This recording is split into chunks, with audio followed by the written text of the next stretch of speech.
एक बार की बात है, एक छोटे से गांव में रोहन नाम का एक लड़का रहता था। रोहन अपने आलस्य और महत्वाकांक्षा की कमी के लिए जाना जाता था। उसे समय बर्बाद करने और महत्वपूर्ण कार्यों को टालने की आदत थी। अपने परिवार और मित्रों से समय का महत्व समझने की लगातार सलाह मिलने के बावजूद रोहन को इसका महत्व समझ में नहीं आया। एक धूप वाला दिन श्रीमान नाम के एक बुद्धिमान वृद्ध व्यक्ति अपने घर आ रहे थे। गुप्ता गांव में पहुंचे। वो अपनी बुद्धिमत्ता और लोगों की समस्याओं को सुलझाने की क्षमता के लिए जाने जाते थे। ये बात तेजी से फैल गई और रोहन को भी श्रीमान के आगमन के बारे में पता चल गया। गुप्ता जिज्ञासावश उसने उस बूढ़े व्यक्ति से मार्गदर्शन लेने का निर्णय लिया। रोहन ने श्रीमान से संपर्क किया। गुप्ता जी एक बड़े बरगद के पेड़ के नीचे बैठे थे। आदरपूर्वक झुककर उसने पूछा, श्रीमान, मुझे बताया गया है कि आप में बहुत बुद्धि है। क्या आप कृपया मुझे बता सकते हैं कि मैं अपने जीवन का अधिकतम लाभ कैसे उठाऊं? श्री गुप्ता ने मुस्कुराकर सिर हिलाया। युवक की परेशानी को समझते हुए उन्होंने अपने बैग से एक रेत घड़ी निकाली और रोहन को थमा दी। उन्होंने कहा कि यह घंटा समय का प्रतीक है। रेत का प्रत्येक कण आपके जीवन के एक अनमोल क्षण का प्रतिनिधित्व करता है। रोहन ने रेत घड़ी को अपने हाथों में पकड़ लिया और उसके महत्व को महसूस किया।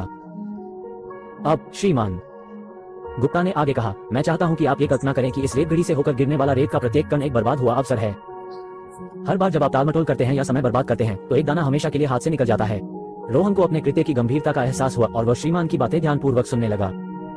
गुप्ता ने आगे कहा, समय एक अनमोल उपहार है मेरे बेटे। ये किसी का इंतजार नहीं करता। हर बीतता हुआ सेकंड ऐसा सेकंड है जिसे आप वापस नहीं पा सकते। यदि आप इसे बर्बाद करते रहेंगे तो एक दिन आप पछतावे से भरे हुए जागेंगे।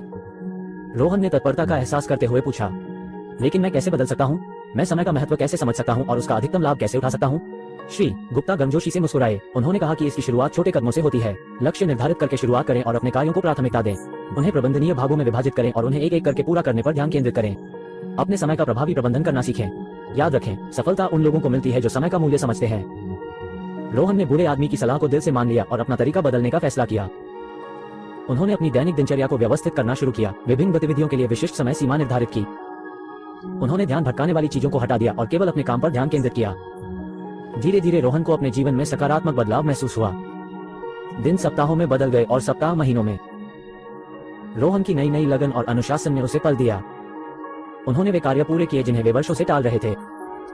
उन्होंने अपने जुनून का पीछा किया और छिपी हुई प्रतिभाओं की खोज की।